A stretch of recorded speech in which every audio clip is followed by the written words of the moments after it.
This week on the Dan Really Likes Wine podcast, I am in the presence of Swartland royalty, and very happily so, dropping back in. And what is starting, Chris and Andrew, to feel a bit like a second home here at Roundstone, both because I absolutely love it and because I somehow find good reasons to come back on a regular basis.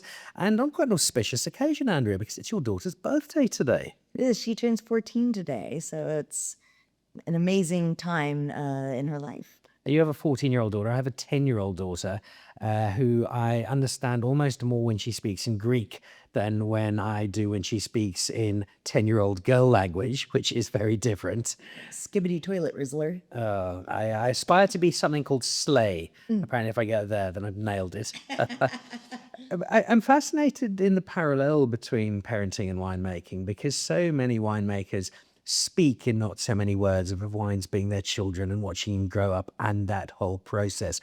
Obviously wildly different in many fundamental ways, but is there, as you watch your kids grow up and you think back particularly to the first few vintages that you made on your very own terms, is there quite a strong similarity?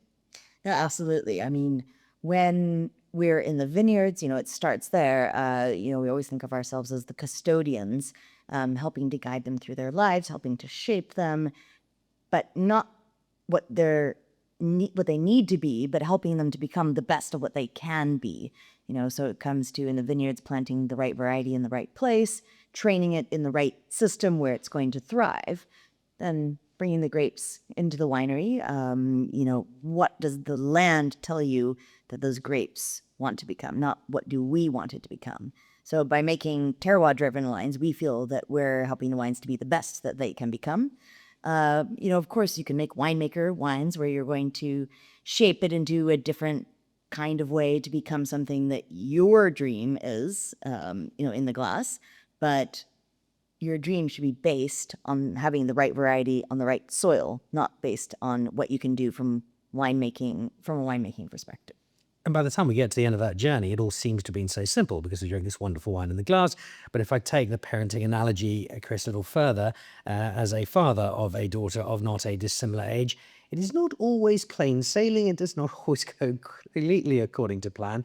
And there again, there would be a similarity where you have these mad crises, the weather goes crazy or something flares up in the vineyard, just as you have a sulking 14-year-old who can't believe you won't buy an electric guitar immediately.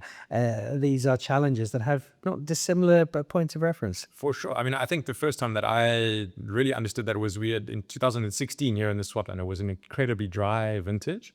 And for us personally, as farmers and winemakers, it was a really stressful, very, very tough year. Very, very tough because we had less than 200 millimeters of rain the whole year. So like emotionally and like work-wise, it was crazy. And we bottled the wines and we loved the wines. Are beautiful. They're our kids. We love the wines. But I remember pouring the wines for the first time and talking about how challenging the vintage was in a quite an emotional way because I was still like mentally affected by it. And the person tasting wine was like, "What are you talking about? The wine's beautiful." And I realized that my emotions of going through bringing that wine up were reflected more into my experience, but the outcome was just incredible. And that's, I think, the same reward you have with your kids. You're going to have intense times. It's going to be a hot flare up. But at the end of the day, your kids are a reflection of their youth and who they are, and they're awesome. So yeah, 100%. There's a big correlation between wine and kids. You guys are in the great position of parenting together, and sadly in South Africa that's not always the case. It's one of the challenges in South African society that we have, but it's one that enough people can recognize. Two parents working together. Where you're a little different is co-parenting your vines and working together. And this is a space we've had many conversations about, but it's one where you've got this a shared ability to do something really wonderful. How has that grown? How has, as the two of you have worked alongside each other in perfect harmony at all times, I have no doubt, found the rhythm that allows you to do what you do so well? I mean, when we started the winery, 17 years ago, Andrea and I were the only two people in the winery, in the company. So we were doing everything together in the vineyards, the winery, sales, everything. As we've grown, we've specialized. So although we're still heavily involved in everything, Andrea is 100% responsible for the farming and the winemaking. So yeah, she's on a day-to-day basis in charge of making sure the vines are happy, being farmed properly, and in charge of the winemaking. But I'm obviously, yeah, I'm there to, if she has a question, lend my opinion. And if I really see something that I think maybe needs to be tweaked or something, I'll obviously carefully voice my opinion. Bravely. No, I think, but yeah, and at the end of the day with our wines and yeah, what we do, we both understand each other's roles incredibly well because we've both done all of the roles in the winery and the vineyards. So if Andrea really feels strongly that I'm maybe need to be changing something I'm doing in terms of the rest of the business, she'll let me know, and vice versa. If I think something needs to be done different in the vineyards or the winery, I'll give my thoughts and opinions. But it's, yeah, one of us feels really strongly about something. I think we trust each other that there's a reason behind that, and we will accept that person's opinion. But that happens rarely, I promise you. But 99 point something % of the time, we're really very strongly aligned in terms of the farming, the winemaking. So effectively what you're saying there, what he's saying, Andrew, is that he knows his place. But I mean, Chris runs the rest of the business. He kind of left that part out. Handling international and local sales, allocations, the financial running of the business. I mean, he can make a 5-year Excel spreadsheet. He's a real freak in the sheets. And things that we both found our strong points that I can't do what he does when it comes to running the business. But yet where we overlap, we're so creative together. We have the same kind of endpoint, the same vision for the future. And we'll do anything we can to kind of get to that point, continuing in that direction. But, I always talk about the artistic side of wine. And with wine, you should never reach that goal. You should always be trying to achieve it, in the farming and the winemaking, in business goals, but you should always be looking further in the future. And we definitely see eye to eye in that. We've discussed again many times the two of you meeting. I'm not a massively spiritual person, but I do believe in an element of fate, and that Gwyneth Paltrow Sliding Doors movie of what might have happened if things got ever so slightly different. You ever wonder, Andrea, what would have happened if that crossing of paths in France, like you were on a train together and Chris said that you definitely felt instantly in love with him and you said you didn't actually really remember the day. But do you ever wonder what might have happened if those paths hadn't crossed? No, 100%. I mean, it's actually almost terrifying to think about those sliding door moments. Everything about how we met, what happened the rest of that week, where our lives went after that, decisions we made that just kept bringing us back together and together and together again to go on this adventure and this dream of starting a winery and doing it well. So it's been an amazing, but it is terrifying to think that if one little thing didn't fall into place, the train ticket or different flights or, I was supposed to actually go to New Zealand after I was in South Africa, but decided to come back to South Africa. Little things like that really have led to us being where we are today. I think every single person on earth has a story like that. And Chris does say many times that there was an army of very attractive young South African women queued up waiting for his return from France. No, I actually think if we weren't on that same train together, I think that we would have met up anyway because we have so many. So you've been stalking her for months. Yeah. No, but we have so many similar interests, so many similar passions. The fact that Andrea at that time was working in Châteauneuf-du-Pape in the south of France. I was working in Bandel in the south of France. She wasn't working in Germany or Bordeaux or Burgundy or somewhere else.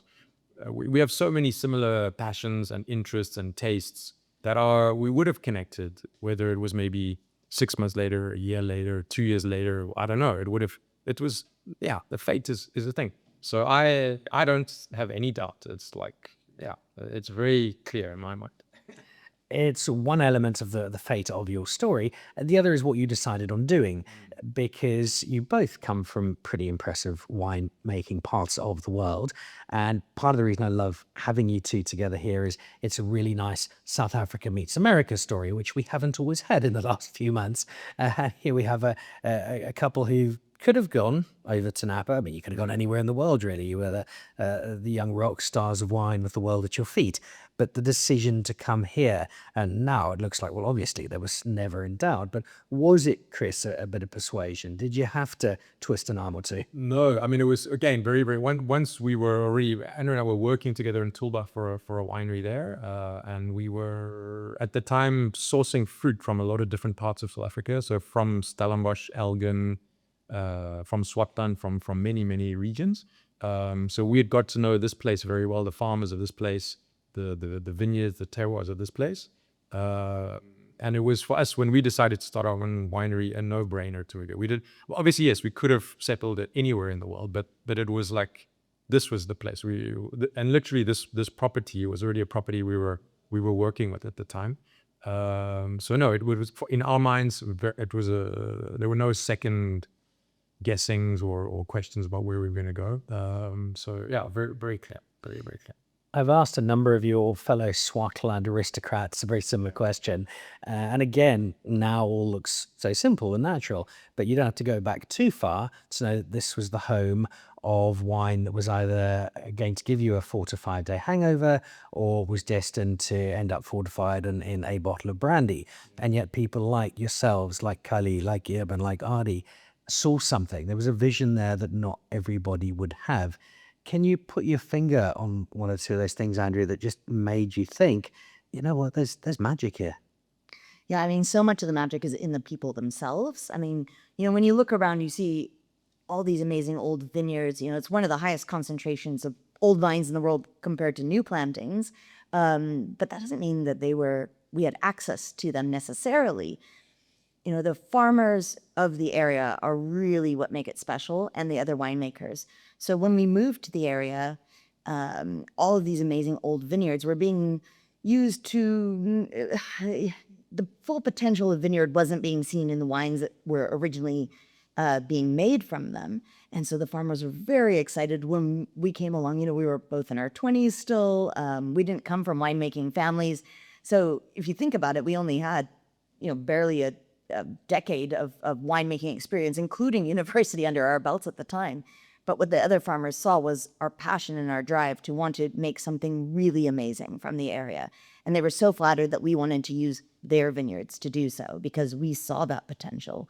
And that acceptance from these farmers to kind of embrace us with open arms to help take their vineyards to the next level. I mean, that's how we started. It's why we started. It's why we're still here. I think it's quite rare in the world to really have that amazing sense of community and everyone wanting to work together to make something better. Yeah, I often say where, this place, this Swartland it's a very intense place to live and farm. It's dry, it's sunny, it's dusty, it can be warm.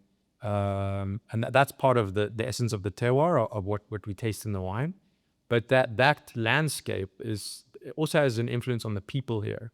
If you're someone who likes a cushy environment, you like a bit of humidity, you don't like it to be too hot or too cold, you're probably not going to end up in the Swartland. You're going to end up in somewhere a bit more shishy along the coastline here.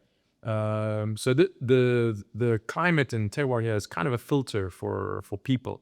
And everybody here understands that. And they know that you need your neighbor, you need other people here to work together to help you. We need a strong community here. So what Andrea said, the people here really are the essence of what makes this place special. We all need each other. We all understand that. We all support each other, and you feel it. You go around, visit different farms. There's this real appreciation for everyone who's here. It's an incredible place for that reason. I will draw on that then just before we jump into the wine, which I'm very anxious to have some of, and take you back, because we must reference it quickly. You gave me one of my definitive wine experiences, and I've had a few, probably not as many as you two have, but it was such a weekend of joy. And that was the Swartland Revolution. And as great as the wines were and as wonderful as the conversations were, it's exactly what you say. It was the people. And there was a sense of community centered, sure, around the people of Swartland, but surrounded by people who are friends of the Swartland and supporters and champions and admirers. And you have this nexus of friendship and camaraderie that really is the heartbeat of Swartland. It's amazing when somebody told me right before we got married, like on your wedding day, just take a few moments to step back and observe everything that's happening and really take it in, because a lot of people talk about how their wedding day goes by so fast. And our previous 6 Swartland revolutions were exactly like that. This whoosh, it was done, so much planning, so much passion going into it, but poof, the night's over. So this time I really did take the opportunity, 10 years since the last one, 15 years since the first one, took that opportunity to step back and just kind of create these snapshots, this sort of panorama of what was happening at singular points in time, and just the smiles on people's faces, the love that was radiating out of everybody, and, just the general hiss of the event. Yeah, it was an amazing thing that I look back on, to have actually paused, taken a step back, and taken those snapshots of that amazing weekend. Such an important thing. I did something similar at my wedding, and that was when I watched my mother dancing, fall off a table and break her ankle because she thought she was now Greek because I'd married into a Greek family. Of course, it had nothing to do with these 6 bottles of Chardonnay that she'd had as a warm-up.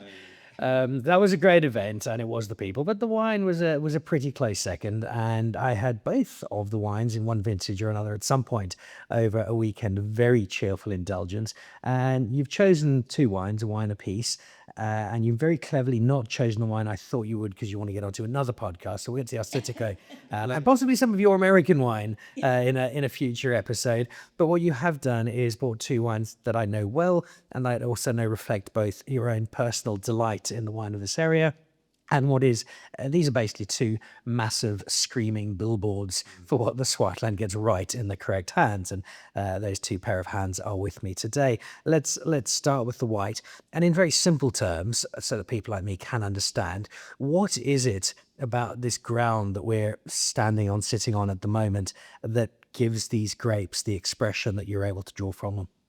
Yeah, what's amazing is, we're really sitting in some of the oldest viticultural soils in the world, soils that have been slowly, developing and then eroding away over about 500 million years.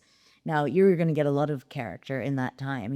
When we talk about the way our vines are growing and what they express from the Swartland, we're not talking about the minerals that it's picking up. We're not talking about flavor profiles that you would get if you were licking the stones. That's probably just an iron deficiency. But but what we're talking about is the way the vines grow on those soils, the texture of the soil, the way the roots dig in, and we'll really get to that, especially with the red wine. But what we really find is, the ability for the vines to get incredibly old on these soils as well, and that has so much to do, with the texture, with the water tables, with the weather that we have. And so with our, dryland vineyards, vines that are getting in the Mullineux White, these are up to 72 years old, actually mostly on our granitic soils. Our granitic soils are where our oldest vines are, because with that decomposed granite, the roots can get incredibly deep, naturally makes a little bit bigger of a canopy. So the roots are reaching their own water. The canopy's providing shade for our intense Swartland sun. So you're going to still taste that sunshine. You're going to get that texture as that expression of the sunshine.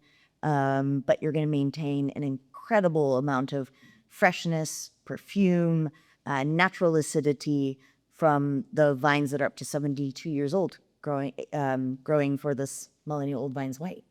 You often read a tasting note, a review, a great Sherwood Instagram post, and you think, surely you can't put 79 different adjectives in front of this particular wine. And yet there is just so much going on in the glass. I love the texture, because this is not wine that just sits smoothly over. It ripples across your palate. It's got that density to it in the very best possible way. And it's a wine I know, because I've seen both of your faces light up when you try it, that even though you're responsible for making it and for producing all of this, it still gives you such delight, Chris. For sure. Yeah, well, it's like that reference to the kids. It's a kid that makes you very, very happy. They've just, yeah, done really well in their exams. Yeah, as you said, it's complete. It's got texture on the palate, those layers of flavor. Swartland, being very dry and very, very sunny, is a place where we want you to express or taste that in the glass. And that boils down to that mid-palate richness. The wines are never thin, light, watery. They've got this presence, almost bordering on a creaminess on the palate. But that, as Andrea said, is just balanced by this beautiful line of freshness and energy in the wine. So they're just so complete. They're so balanced. The wines are just a joy to drink because they have this lovely natural harmony to them. So they're very special. And obviously that's from the old vines, the climate, the soils, but also blending these different varieties together that in the cellar, Andrea can weave her magic and, bring a little bit of the Viognier in where she needs it, the Grenache Blanc. They all help to make this wine that's both balanced and complex at the same time. I did a dinner with some of these wines recently at the Cape Grace, and I was being viewed with some suspicion by some guests from France. What can this South African who's far too noisy possibly know about wine, and what is he giving us to drink tonight? And I think all of them got onto email the next day wanting to buy some more of it. Nice. Yeah, They just played. they bought up all our magnums. We don't have any more left, so thank you.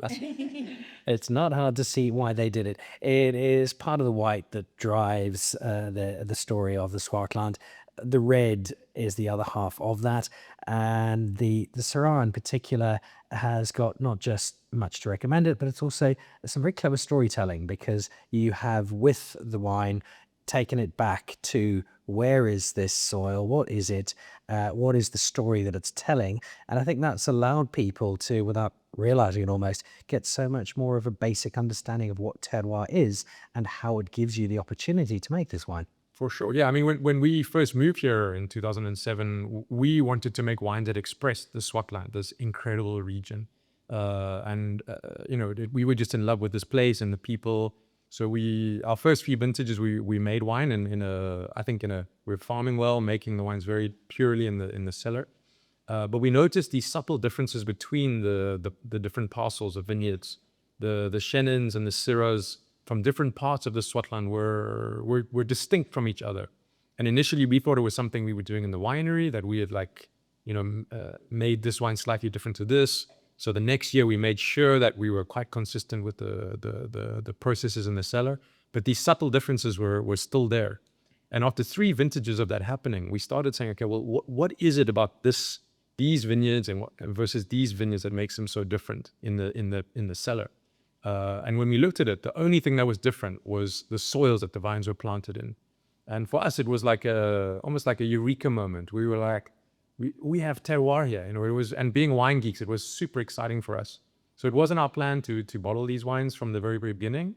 But we were just so excited that we were like, we have to share this with the world, basically, that the Swartland has these amazing terroirs. So we call these wines our single terroir series. They are single vineyard parcels, but planted in single soil types. We have 4 main soil types in the Swartland: granite, schist, iron, and quartz-based soils. And they all allow the vines to grow completely differently. Even though it's the same grape variety, the same age of vines, and the same winemaking, you get very different expressions in the glass. So yeah, for us, being wine geeks, we love it. And the wine we've got in our glass today is from where we're sitting today on the brown slate, the schist soils. So these are quite shallow, rocky soils. The vines only have about half a meter of soil, and then it's the bedrock below that. So they have to really dig their roots between the planes of slate to find moisture and nutrients. So it builds a lot of character in them, a little bit more kind of texture and density on the palate. But again, this beautiful perfume on the nose. So a very special site that makes a beautiful wine. All of which suggests then that you've almost got nothing to do in the cellar. This terroir is doing all the work for you, Andrea. Yeah, well, so, we just need to be the custodians and help guide it through its life. So, but just like with a child, if they start to veer off course, you have to be there as the winemaker to make those kinds of decisions. How do you get it back on course? All the wines are totally indigenous yeast, so just the yeast that grow on the outside of the grapes. When we take it into the winery, it can take 10 days to start fermenting. Then once it starts fermenting, you need to keep it on course. You need to make sure it's ticking all the boxes, temperature, just cap management. Actually sounds pretty simple, doesn't it? It is the terroir du. Sounds very basic, and I could Google this and get it done. One of the things I always see in my favorite chefs at the very top end of the culinary world is the chefs who do less to achieve more. The chef who's using 5 or 6 ingredients and not 25 or 26, and creating this clumsy competing plate of noise.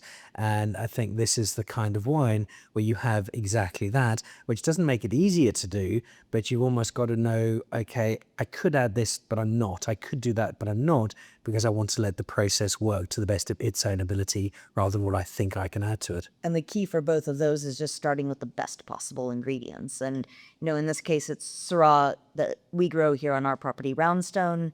It's really an amazing expression of this site, of the schist soils on Castilberg. So we wouldn't put it in the bottle, put our name on it, say schist and say Roundstone if we didn't think it was, for us, the best ingredients in terms of the grapes going into this bottle of wine. You have both achieved so much. It's been a staggering collaborative effort with a lot of other people along the way, but you two have led this terrific journey. When you wake up in the morning, Chris, are you still as excited about wine? Does it still give you that same thrill? Yeah, for sure. I mean, it's our life. It's not a job. It's not a career. It's just our life. So one of the great things of the wine industry is because we follow the seasons. It's not you're not on a treadmill doing the same thing every day. It's the whole year varies from day to day. So it's not repetitive. It's very stimulating and very, very different. But at the same time, it's just a lap. It's what we love doing. It's who we are. So we just wake up and go. It's it's not like, oh, I got to do that again today, because it's what we do tomorrow is not what we did today. It's continually evolving. So yeah, it's awesome. In that sense of evolution, then, what is still to come? What does Andrea, the winemaker, still want to achieve, want to deliver? I think what's super important is just continuing to express site. We do farm regenerative organically here on the property, so our certification is up and coming. And using the regenerative organic philosophy is not just the right way to farm, it does make better wine. So the deeper we get into that, the better expression from the site we're finding, and we hope to express that in a couple new wines in the future. I think that's... I'm taking that as an invitation to come back and visit very soon. So we have our expression of old vines, we have our single vineyard expressions, but to truly express the estate is something that we have not released to the world yet. Watch this space. Yeah. My final question then, before we say goodbye, is today is a very important occasion. 2011, the first little Mullineux arrived to light up the world. My sources tell me that there will be chicken waffles served as the birthday dinner. What are we pairing with chicken waffles for tonight's grand birthday occasion? Oh, that's a fantastic question. Well, actually, to be honest, the Mullineux Old White would be amazing. That's what in my mind. Yeah. Chicken and waffles is literally like a savory waffle with fried chicken on top and then a little gravy on top of that. So that texture of the waffle, the richness of the chicken, a little bit of crisp in there, the kind of silkiness of the gravy. I think Mullineux Old Vines White would be a good combination. I can't remember the last time I've eaten in a 3-star Michelin restaurant in Paris where a Chenin-led blend and chicken waffles haven't been the signature dish. So I think you're spot on there. There's a very famous international winemaker whose one of his favorite pairings is Pomerol and Kentucky Fried Chicken. So it is a thing. It is a very, if you know, you know. Up there with Flings and Chenin Blanc is one of my favorites. Guys, thank you. A joy, as always, to catch up with you. Thank you for some lovely wine, but also for great friendships and for being two absolute champions of South African wine. And Thank God for that train ride many years ago. Yes, absolutely. No, thanks for everything you do, Dan. You're awesome. So we appreciate you. So there we go. An unintended birthday party for little Miss Mullineux, who'll be on the cover of Rolling Stone in about 10 years' time. Fabulous guitarist and the child of two wonderful rock star winemakers herself. On Dan Really Likes Wine this week, it is, as I said, aristocracy of the Swartland, Chris and Andrea Mullineux. Cheers. Yeah.